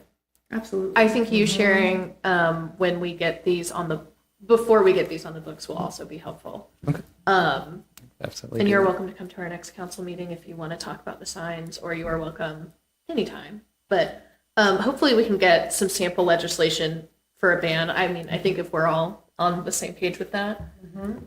Like I said, I only see like 10 or 11 on our map for them, but I mean, again, that's a longer drive, a little more time to think. Yeah. If it stops one person, I am for it. So yeah, I'll talk to our law department. I actually do like the Stillwater ordinance a lot, so hopefully our law department does as well. I think we can mesh it and keep the same definitions, and the signage one can go hand in hand until we get this through, and then hopefully, again, the signage in the meantime might stop someone. But yeah, thank you so much for sharing. I think this will make a big difference because, again, I think it feels sort of ancillary until we have someone in front of us who's explaining what was on the line and what happened. And can address, like, if people have thoughts of like, hey, well, you could have done this. I'm like, well, Anything could have been done. Right? anything could have, but this is how it played out. Like, Right. And it like, was- and I mean, we go on and on all night, but there was a New York Times article where a reporter who specialized in scams almost sold money because the number was from, they had spoofed his own US bank in like Manhattan. Yeah. And luckily he hung up and called the bank and they're like, what are you talking about? With the same number, like they had. And that is what, like, there is. It's like things of cautionary of like, yeah, I mean, like, I did ask her, I was like, did you hear my voice at all? And she said no. Because I'm like, I mean, I work with AI all the time. I can do a ton of stuff. It's crazy that we can do all that. And so I'm like, yeah, did you hear me? Like, you know, because that is played. They do a lot of. They did that with my voice, like my great grandmother. Actually, this was a long time ago. I was in college, but someone called and told her I was in jail and needed a bond. Which luckily she called my dad first, and he was like, "No, she's not in jail." Also, I'm glad she wasn't quick to believe it because I was a very well-behaved 21-year-old. But I will say, I mean, we could, and maybe this is a good talking point for council or for anyone who is concerned about it. There's currently Senate Bill 710 is currently being considered. It had 2 readings in February and was referred to the Committee on Banking, Housing, and Urban Affairs. So it's been there since February, but it creates federal legislation surrounding crypto ATMs and specifically requires that they offer a full refund of any lost funds due to fraud and fees within 30 days after receiving an application. So I do think, you know, there is a world where if there is federal legislation or statewide legislation, we could revisit them being banned. But until there is some kind of safeguard for folks, I don't know why we would be. we interested. recently unbanned pinball machines. We can change in the future. And those were banned for 100 years. Exactly. So, And I'll say, like, I mean, I contacted them within 15 minutes of it happening, absolutely. and there's nothing. Nothing you can do. Yeah. So it's like that's. That I feel like that is the big difference But between this and many other schemes. Yeah. And It's so just yeah, I'd be open, like, yeah, maybe they come back in the future if legislation changes. But at this point, no. what can City of Norwood do? Right. And I think with the tools that are given at us, I do think banning them would be a wise approach at this point. And if things change in the future, sure, they can become unbanned. People can spend their money on crypto any way they want. I don't care as long as they know they're doing that. Yeah, but in the meantime, until we have the safeguards in place, Right. we need to go on the conservative side. So, yeah, I am happy to present the story, whatever is helpful in what timeline for council, if that's best to wait until we have something. I think the To present signage, that? I know that you have a new baby at home, so I don't want to make you come to these long meetings. I think next time the signage should pass no problem and become immediately effective. hopefully. Per previous votes, it shouldn't be an issue. Yes, my Assuming wife everyone's is doing bedtime with 6 kids, and Oh my hopefully gosh, they're if you all need to leave, asleep. you So. can- We are all done, and I will just let you, we can, you know what, let's just schedule our next meeting while we're all sitting here. And hopefully Mr. Gerton can make it. You two will be very busy in 2 weeks, actually. Well, you three. Do want to do November 10th? Do you like Mondays, Sam? I can't remember. I'm going to tentatively say yes and also acknowledge that as of November 3rd, my work schedule is completely changing. And I may be moving to a 9 to 5 Monday through Friday. Okay. Maybe, but maybe not. So you can still make it? I should know tomorrow. Okay. So let's go ahead and schedule it. And if my work schedule says, just kidding, that's not happening, Okay. then we will move it. Did you guys like the 6 o'clock start time? I Yeah, know that we all worked for me. forgot, but I not we didn't all. forget. But I did. me and Mrs. Bollinger. I had it at 6:30 in my head. We usually do 6:30. I know. Yeah. Okay, so we'll do November 10th at 6. Perfect. Did I put that in the right day? Why is it not popping up? Is the goal to have some sample legislation for? Yes, Okay, I'm going to by talk to the then. law department. I will send them this sample language from Stillwater, Minnesota, if anyone wants to look And at it. theirs is very cut and dry. It's It's- very much yeah. like, because this has been a continuing issue, we've received an increase in complaints and in folks losing money. They are banned. Yeah. You cannot have them. Goodbye. Which, it can be that simple. Yes. And my understanding from the police department, I'm not the first. Oh, no, You are no. absolutely not. No. Like I said, I mean, someone who works in the treasurer's office was like, Yeah. oh no, Ameristop's getting harassed because employees are getting harassed. Like, we all know it's happening. People just understandably do not want to come forward and be the face of someone who got scammed by the crypto ATMs. But you are brave enough to do that for us. Genuinely, So, thank you very much Yeah. for coming and speaking. Thank you. Try. All right, Okay. I think Is it that- helpful then for me to come on November 10th? Or what is the next I can helpful for send you me? our sample legislation if we have it. We'll have it before then. Yeah. And if you want to come talk about specifics in it, we can. Okay. I think it would probably be you two can chime in if you want. I think it'd be most helpful if you came to the council meeting where we're actually talking about the Yes. piece. So Because probably again, I don't after want to make you November come out when you 10th. have all Great. these Yeah, all these being kids. able Happy to to. share information about what happened in front of all of council who will ultimately vote on Yeah. on that ordinance Yep. would be most impactful, I think. Okay. Yes. I don't want to make you keep coming and hanging out. Yes. You've heard a lot of people tonight, so thank you for hearing me too. I appreciate it. The big bucks. All right. Yeah. Thank If you. everyone's ready, we can adjourn. Absolutely. Great. Thank you. Thank you. And that will be Have a the end good of the meeting.